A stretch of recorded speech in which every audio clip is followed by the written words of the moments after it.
Alright, so in this video I'm going to give a quick review of my thoughts on this valve spring compressor from Amazon.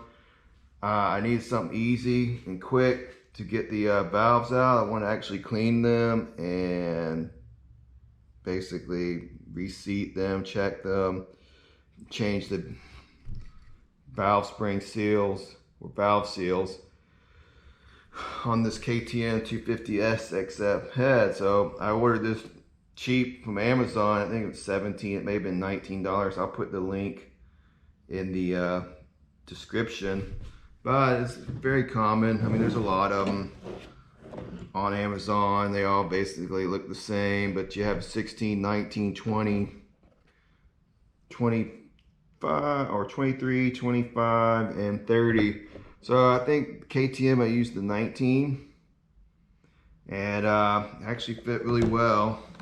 Worked really well, but essentially it's like you just use one of these fitters or tools.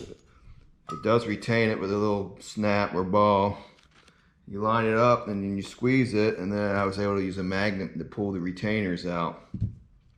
Very easy. I was actually surprised at how well it worked. I had read reviews where it didn't really work on car engines because of the backward flex, and I could kind of see where that's a possibility on a heavy valve spring. But for a small 4-stroke, it actually worked very well. So I recommend it if you're thinking about getting one, that this is for the price. You can't beat it, and even if you use it one time, it's cheaper than what you would have paid someone at the shop to do. All right, so that's it.